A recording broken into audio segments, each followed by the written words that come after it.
tarde, boa noite. Hoje meu entrevistado é muito especial, que mesmo que ele não assuma assim de primeira, ele traz assim um suspiro de vida também, sabe? Uma questão de que a gente precisa viver o hoje e o agora. É um profissional que eu respeito muito, que é o Raul. Oi, Raul, Oi, e aí? Mirella. Obrigado, viu? É recíproco, a admiração. Fico muito feliz de você ter aceito esse convite, tá? O Raul tem feito um trabalho nas redes sociais que eu acho assim espetacular, porque na área da psicologia, né, não sei se é de amplo conhecimento isso, mas particularmente eu acho que os valores, às vezes, né, o investimento, né, mesmo que seja muito importante para todas as pessoas, né, fazer terapia, ter um acompanhamento de um profissional, as pessoas levam como um tabu o valor, às vezes, ou então de que não é importante passar com apoio profissional por determinado momento. E aí, Raul criou um Instagram, onde ele passa não só dicas, mas trabalha temas extremamente necessários, densos algumas vezes, mas ele traz uma leveza que vocês vão perceber no decorrer desse programa. Então, Raul, fala para mim um pouquinho, né, dos seus estudos, das suas pesquisas, em como você se apresenta como profissional. Bom, então, eu articulo, né, tento mostrar nesse perfil, né, um pouco da articulação de alguns temas nos quais eu venho me aprofundando, né, me especializando, digamos assim, né. Eu comecei, me especializando em cuidados paliativos, que, de uma maneira bem simplificada, assim, né, apesar de não ser nada simples o tema, é, cuidados paliativos quer dizer você cuidar, se propor a cuidar de pessoas que sofrem com algum adoecimento grave, algum adoecimento crônico, que, em outros termos, ameaça a continuidade da vida, né? E aí a gente se propõe a cuidar dessa pessoa para além da doença, né? Procurando, sempre tendo em vista, né? Tendo em mente que há sempre uma pessoa além da doença, né? Então, e que uma doença, um processo de adoecimento, ele não traz só consequências físicas, né? Mas sociais, psicológicas, espirituais, né? O que a gente chama de dor total, de sofrimento total, né? Então, sempre procurando integrar diversas especialidades, os paliativistas, né, assim chamados, se propõem a cuidar dessa pessoa, da família, dos cuidadores e da própria equipe de saúde ali que está cuidando, né, que está ajudando a cuidar dessas pessoas. Depois que eu me especializei nessa área, eu senti necessidade, senti vontade de me aprofundar nos estudos sobre o luto. Então, nesse perfil, né, nos meus trabalhos, nas minhas últimas publicações acadêmicas, inclusive, elas têm focado mais na questão do luto, né, que é o fenômeno que acontece com a gente quando a gente perde alguém ou algo significativo, né, quando a gente experimenta o rompimento de um vínculo que é significativo e aí lida com aquelas reações que são clássicas, né? Tristeza, uma sensação de desorientação, às vezes de vazio, né? Sintomas físicos, inclusive, né? Um aperto na garganta, uma dor no estômago, enfim, uma dor de cabeça. Agora me veio uma dúvida, né? Todos nós já passamos, eu acho que pelo menos a grande maioria das pessoas já passou por um momento de luto, né? Provavelmente. Seja de algum familiar, de algum amigo, uma amiga, um cônjuge, um animal de estimação, Uhum. né? É comum que as pessoas tenham reações diferentes nesse momento, né? Sim, sim. Existem sinais de alerta pra gente? Sim, então, é comum e essas reações, as diversas reações que a gente elenca, né, que a gente enumera quando vai falar do luto, elas são possibilidades, né, com base tanto em experiências pessoais quanto na literatura científica. Só que quando a gente fala de processo de luto, é sempre importante ressaltar que todo processo de luto ele é singular, né?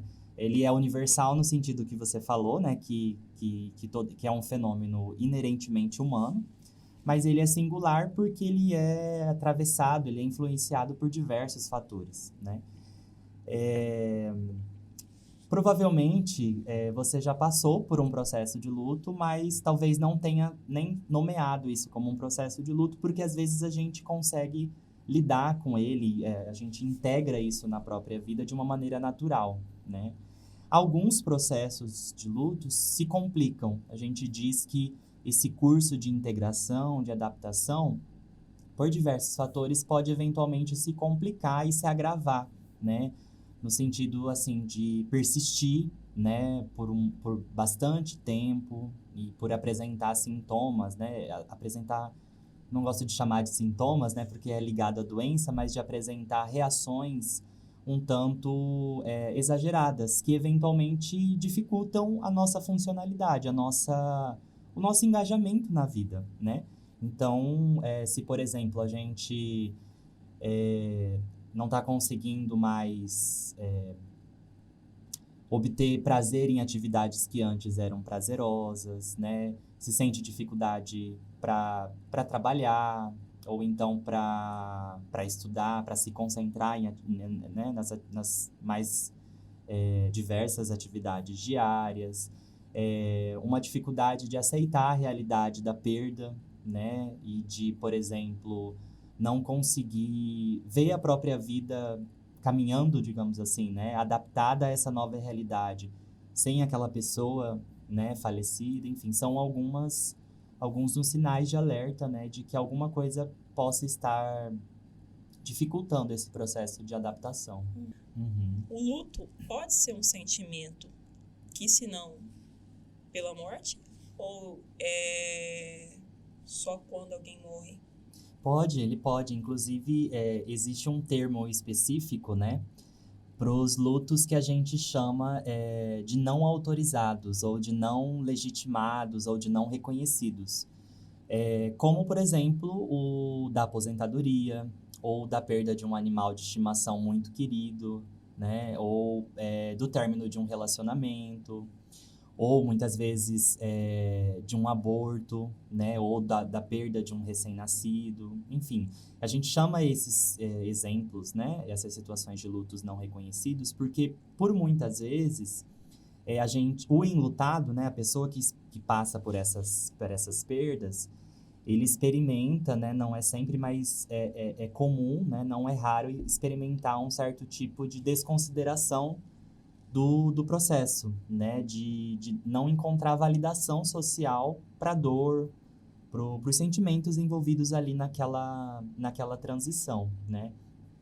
Eu não sei se dá para chamar qualquer transição, qualquer situação de luto, se a gente for levar o conceito psicológico, o conceito científico ao pé da letra. Mas eu acredito que os exemplos que você deu, eles são uma ilustração de um fenômeno que é natural, que é o da apropriação cultural de termos científicos, né?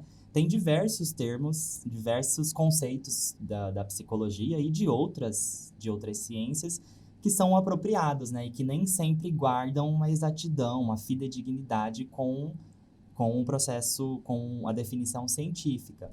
Mas, apesar disso, eu acredito que eles até mesmo podem ajudar no sentido de disseminar essa compreensão de que não necessariamente a gente passa por um luto se não estiver ligado a uma morte concreta de uma pessoa. Então, acho que tem essas duas faces dessa moeda aí. Talvez a gente consiga até trazer de uma forma mais universal para outros assuntos, justamente, né, o que você anda trabalhando, que o luto, né, ele traz uma ideia de finitude, né, muito maior do que quando a gente está vivendo sem perder alguém, mas a gente ter certeza que algo vai ter um ciclo que vai começar, vai acontecer e depois vai terminar. Às vezes o nosso ciclo da nossa vida termina antes, aquela outra parada lá ficou pela metade. Porém, né, o que eu estou tentando dizer é que todo mundo vai passar por vários momentos onde as coisas vão findar. Sim. Né? E eu acredito que muita gente tem medo do fim das coisas, né? Você acha que o fim de algumas coisas pode ser fundamental para a gente conseguir encarar as mudanças da vida, passar por esse processo de evolução, seja ele qual for? Olha, eu, eu até estava pensando sobre isso esses dias, assim, né? Eu acho que, eu não sei te dizer se o fim em si mesmo ele é necessário para, se ele é fundamental, sabe, para algum tipo de aprendizagem. Mas eu acredito que ele é parte fundamental, né? Pode soar meio contraditório isso que eu acabei de dizer, mas eu acho que, provavelmente pela minha proximidade com esses temas, né, eu entendi que essa questão da finitude é parte fundamental para que o ser humano consiga viver melhor a própria vida, né? Assim, é um dos fatores que pode ajudar a, por exemplo, tomar decisões mais autênticas ao longo do seu desenvolvimento, a pensar em um delineamento, em uma definição mais próxima de si mesmo, assim, com os próprios valores, com os próprios sonhos, né? As expectativas do que é uma vida digna, do que é uma vida boa, do que é uma sociedade mais justa, enfim. É porque eu acho que a consciência, ter consciência da própria finitude é fundamental para o desenvolvimento de um senso de sentido na vida, né? Então, é uma coisa que é inerentemente paradoxal, né? Eu precisar ter consciência da possibilidade da minha morte, e não de uma morte, assim, daqui 15, 20 anos, mas da possibilidade de ser acometido por uma doença na semana que vem, ou de passar por um acidente, enfim. De uma forma que isso balize, né? As próprias decisões, os próprios projetos, enfim. Sempre pensando, né? Eu acho que, apesar de dizer isso, eu acredito que, conforme eu até aprendi com uma das referências aqui no Brasil, em estudos sobre luto, sobre cuidados paliativos, que isso não significa dizer viver em função do medo de morrer ou viver em função do hoje, né? Plenamente em função de um carpe diem, né? Mas é porque, assim, pelo contrário, né, a gente está falando que não pensar em questões como a finitude e a própria morte pode deixar passar a possibilidade digamos que de um aperfeiçoamento do próprio caminho.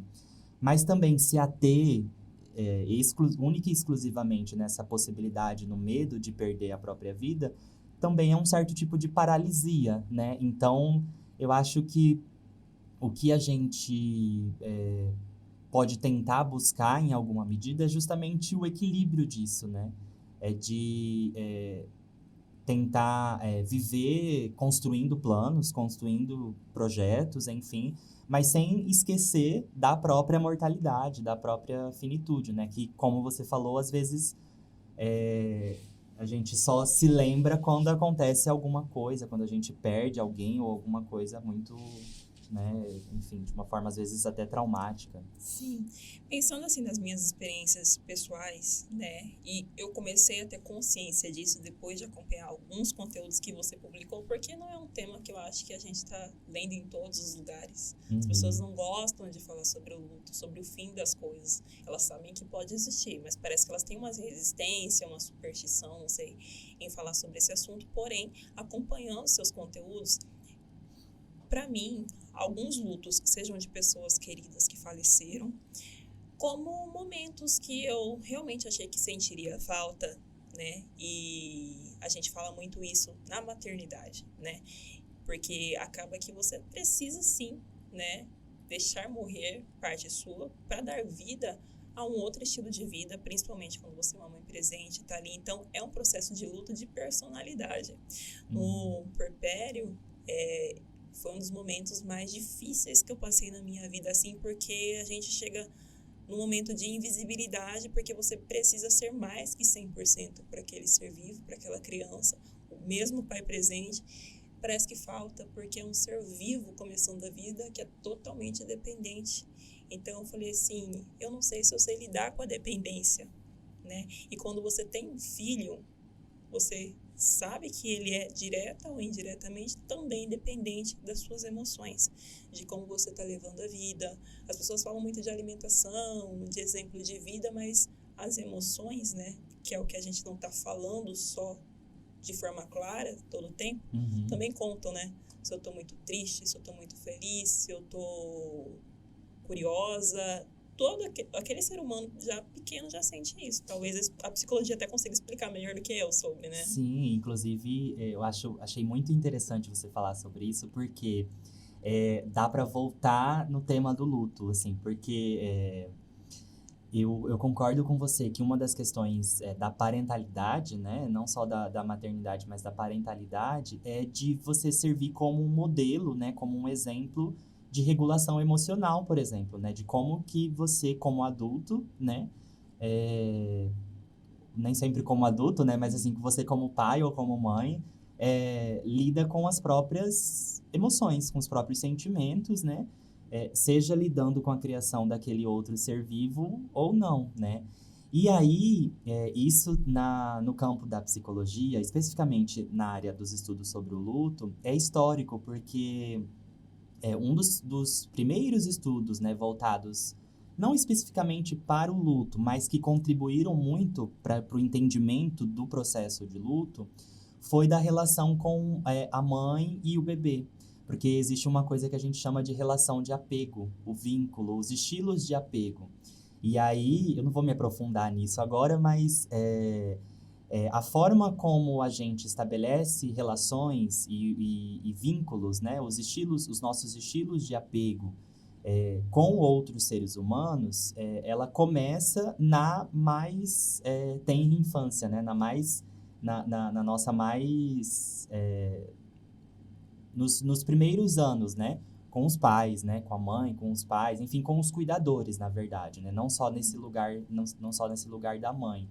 Mas é uma coisa que vai sendo atualizada, obviamente, conforme a gente vai interagindo, né? Com novas pessoas, novos contextos. Mas é uma das variáveis, é um dos fatores que, por exemplo, um psicólogo se propõe a avaliar, a estar atento quando escuta uma pessoa enlutada. Qual que é o padrão de apego que ela mais demonstra na relação com as pessoas? É uma vinculação mais segura? No sentido de conseguir explorar o mundo e conseguir explorar a si mesmo, mesmo na ausência daquela figura cuidadora, daquela figura materna ou paterna, ou daquela figura de apego? Ou é um padrão de vinculação mais dependente, mais ansioso, ou mais ambivalente, ou evitativo? Então, esse é mais um dos fatores que ajuda a dar uma ideia, por exemplo, de por que eventualmente um processo de luto está sendo mais difícil de integrar, né? Porque pode ser, por exemplo, que justamente a pessoa falecida era a figura, a base segura, né? A partir da qual aquela pessoa conseguia se sentir à vontade para, enfim, para tomar decisões, para construir a própria vida. E aí, quando esse vínculo é rompido, como fica, né? Como eu fico nesse mundão de meu Deus aí? E aí, voltando às perguntas anteriores, né? A forma como a gente vai, eu acredito que lidando com as experiências de finitude, de perdas, né? E a consciência da mortalidade vai alterando isso, né? E aí, se a gente ajuda a cuidar de outra pessoa, o quanto que isso pode afetar, né? Positivo ou negativamente outras gerações. Existe um termo popular, né? Que se fala muito sobre memória viva.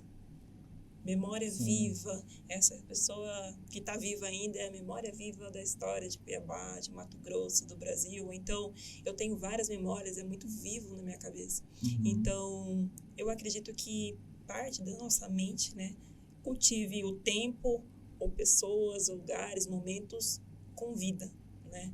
Que como se estivessem ali passeando por nossos pensamentos ainda, como se não tivesse ainda partido para outra, ou estivessem lá só conversando com a nossa atual versão, né? O que tal pessoa e que tal momento significaria para mim se eu estivesse também vivendo ele simultaneamente com o eu de agora. Eu tive uma experiência esse final de semana, que eu estava no sítio dos meus sogros, com a minha família, e aí vários momentos, né?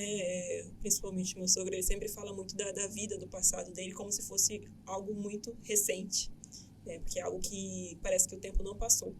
E isso acaba resgatando em mim várias memórias vivas, como a do meu avô, da minha avó. E o meu avô, ele tinha um costume assim bem caipira, bem da roça, de sempre estar perto das coisas insignificantes, como diria Meio Manuel de Barros, Manuel né? de Barros. E eu leio Manuel de Barros, eu lembro dele porque parece que tá descrevendo ele, desde menino até um senhor de idade, que foi a versão que eu conheci.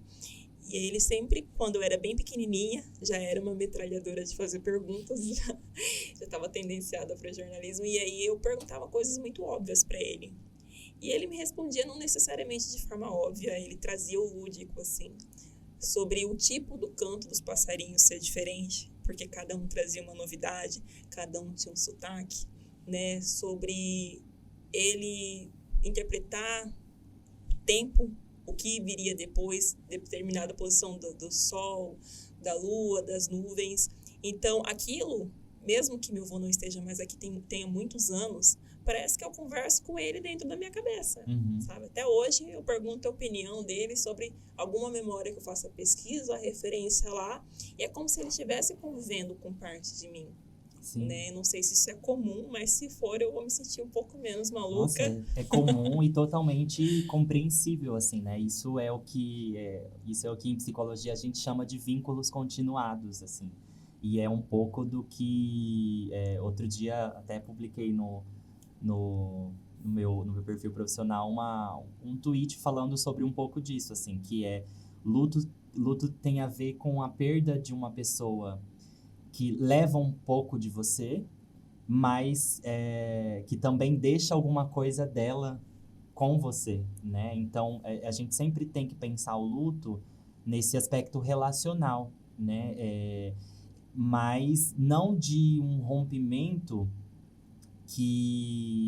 não de uma perda que rompe definitivamente esse vínculo, mas que, na verdade, transforma esse vínculo, né? Eu acho que isso que você acabou de falar é um exemplo disso, né? Na abordagem psicológica que orienta o meu trabalho, a gente chama isso, assim, de você aprender a viver o luto, é você aprender a viver com a ausência presente da pessoa falecida, assim. É isso, é uma pessoa que não está mais presente corpórea e temporalmente, assim. Você não consegue mais atualizar, por exemplo, no caso do seu avô, você não é mais possível ouvir histórias, né? Saber dos cantos de outros pássaros, não é mais possível. Mas é possível conversar, né, metaforicamente, com isso que você falou, com a memória dele, né? É como se você preservasse um padrão de respostas, né? Do tipo, como o meu avô reagiria nessa situação, né? Ou como ele diria, e aí pensando, por exemplo, numa questão de uma continuidade, é você pensar como você pode responder a uma pergunta do seu filho com base em como o seu avô responderia essa mesma pergunta. Então, isso é manter vivo, de alguma forma, o legado, né? As contribuições que essa pessoa teve na sua formação, na sua história, né? E aí transmitir isso dessa ou daquela forma, querendo ou não, é continuar preservando isso, né? Então faz sentido a gente tratar a memória como parte, né, do nosso organismo vivo também. Claro, né? Claro, até porque memória não é só a memória cognitiva, né? Existe memória corporal, por exemplo, né? Existe memória o que a gente chama de uma memória autobiográfica, né? Por exemplo, mais recentemente eu tenho me aprofundado em estudos sobre o envelhecimento para atender pessoas idosas, né? E aí uma das coisas que eu já estudei foi justamente disso, assim, de, por exemplo, né? Como que a gente cuida de uma pessoa com demência, né? Cuja principal repercussão é o prejuízo na memória, né? Então, assim, ainda assim é possível cuidar, porque a memória, o ser daquela pessoa, né? O eu daquela pessoa não se resume só aqueles conhecimentos, né? Aquilo que é prejudicado com uma demência, né? Mas é a gente respeitar e considerar a multidimensionalidade desse construto aí, dessa palavrinha aí. Você me fez lembrar, eu também conheci outras pessoas, né? Não sei se é o termo correto falar melhor idade. É uma pessoa idosa. Uma pessoa pessoas idosa, idosas, né? Minhas duas avós, né? Elas tiveram essa fase do esquecimento, né? Bastante aguçada. E dois momentos que eu me recordo e trouxe um certo humor para aquele dia, porque a minha avó estava no fundo e eu na frente, já tinha entrado na casa dela, já estava interagindo com ela. E aí que eu atravessava um cômodo e dava de frente com ela de novo. Ela, minha filhinha, você tá aqui, benção pra sua avó. Aí eu, né, benção, avó, tudo bem? Abraçava, beijava. Como se tivesse sido a primeira vez ali, aí né? entrava no banheiro, ela ia pra cozinha, voltava, esbarrava com ela no corredor. Minha filhinha, você tá aqui, que saudade. Então, parei pra pensar naquele dia, eu falei assim, nossa, minha avó deve sofrer muito de saudade. Porque mesmo que ela tenha visto alguém há 5 minutos atrás, ela tá com a saudade anterior, sei lá, de dias ou de uma semana, e ela tá vivendo constantemente a saudade porque ela não se lembra do momento recente. Então, o sofrimento, né, tem várias dimensões, e o momento do esquecer, então, eu acho que acaba sendo uma das partes mais cruéis que as pessoas com esquecimento, ou que não tem uma memória tão ativa, não sei se é o termo correto, mas para conseguir estar ali no momento presente e vivê-lo, né? Sim. Então, acho que é uma doença, sem dúvida, muito triste, muito cruel por esse prisma. Outro momento que eu me lembro, eu estava conversando com outra entrevistada, que eu disse para ela que boa parte da minha vida profissional, né, enquanto jornalista, foi como repórter de rua, né, que a gente usa muito esse termo, ouvindo histórias, contadores de histórias, ou se a pessoa é muito difícil de compartilhar alguma situação, ela se sente mais tranquila quando tá tendo uma conversa informal mesmo, senta do lado, pergunta coisas que normalmente não perguntam, e ela vai compartilhar coisas que normalmente não perguntaram, justamente, né? Porque foi uma abordagem diferente. E alguns dos personagens, né, trabalhando principalmente nessa jornalismo cultural, histórico, a gente consegue documentar pessoas que provavelmente já têm uma idade avançada, né? Pessoas idosas. E aí, uma das pessoas, né, que eu acho que deve ser uma experiência muito frequente, né, na sua área, isso. E a Dona Adelaide, que foi a primeira enfermeira, né, aqui em Mato Grosso, no Hospital Geral. Na época, quase não tinham médicos, não existia Universidade Federal, e era muito difícil. A maioria dos partos que aconteceu era por meio das parteiras, ou eles conseguiam sarar, curar as pessoas por meio de chás, sabe? Por remédios da roça, naturais ou indígenas, porque era conhecimento científico que eles tinham acesso naquele período. E com ela foi uma entrevista assim que durou mais ou menos umas 4 horas, que é considerado um tempo muito longo para conseguir, para uma reportagem pelo menos, né?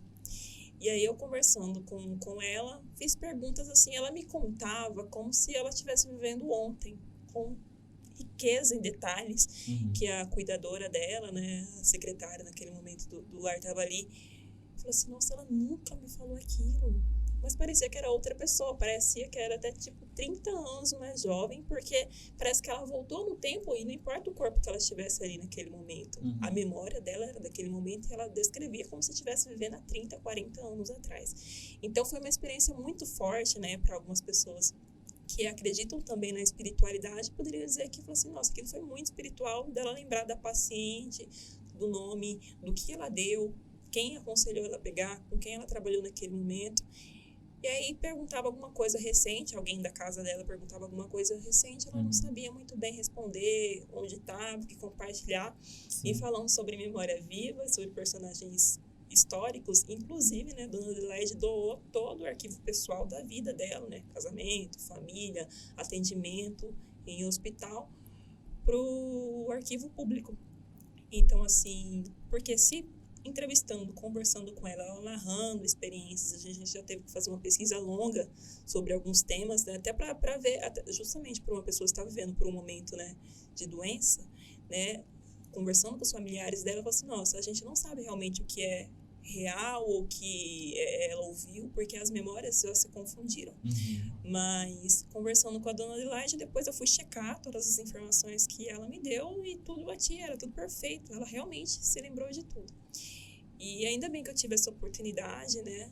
Que agora ela já não recebe outras pessoas, já não tem equipes entrevistando ela. Só que aquilo depois teve livros, outros colegas de profissão usaram trechos dessas entrevistas, não só nesse caso, mas outros documentários que usaram trechos de reportagens de pessoas que puderam, naquele momento, compartilhar alguma memória da vida que não perguntaram em tempo. Mas a memória delas continua, então a memória continua sendo parte importante da história, mesmo que essas pessoas não estejam aqui, e essa documentação é fundamental. Assim como eu acho que o seu trabalho, para estar dialogando com essas pessoas, às vezes você vai ter acessos muito mais íntimos, mais próximos do que as pessoas que estão convivendo ali, naquela mesma casa, que não tenham perguntado, tratado de certa forma, uma abordagem que fez alguém se sentir confortável, né? E aí, se você achar que vale, eu gostaria que você dissesse, né, dentro do que você já vive, esses atendimentos que você já faz, como funciona, se essas pessoas, como elas podem procurar um profissional como você, né? Então, eu acho que, só para comentar rapidamente sobre o exemplo que você acabou de dar da sua entrevista, eu acho que você, guardadas as devidas proporções, né, obviamente, das profissões, mas assim, eu acho que você fez um pouco de um trabalho que o psicólogo às vezes acaba fazendo, né? Que metaforicamente, assim, entrar, abrir portas que geralmente não são nem vistas, assim, né? Então, que estão muito ligadas aos afetos, né? Às emoções e que, por isso, às vezes são tão mais significativas do que os fatos, as trivialidades da vida, digamos assim, né? E aí, o meu atendimento, os meus atendimentos ligados a esses temas que a gente está conversando aqui hoje, falam um pouco disso, assim, né? De quando você começou a desenvolver a pergunta, eu fiquei pensando que muitas vezes as pessoas, elas contam para mim, né? Elas compartilham comigo coisas, sentimentos, emoções, situações que, infelizmente, elas não encontram espaço para dividir com a família, no trabalho, enfim, né? É claro que o trabalho de um psicólogo não é só isso, né? Tem uma escuta especializada, né? Tem aquela ou essa pergunta, enfim, existem técnicas, teorias, né? Para avaliar isso, né, para conduzir os atendimentos, mas a base do nosso atendimento, né, do nosso trabalho é o vínculo com a pessoa, né? E aí eu atendo tanto em consultório, né, pessoas... A especialidade, né, da minha atuação é um pouco dessa que a gente está conversando, né? Assim, de pessoas que vivenciaram algum tipo de perda, de luto, seja por morte ou não, né? Pessoas que estejam enfrentando um adoecimento grave, né, crônico, às vezes com um diagnóstico já de uma irreversibilidade, né? Ou seja, de que não há mais possibilidades medicinais, terapêuticas de reverter a progressão da doença e que, por isso, né, vai levar eventualmente à morte, né?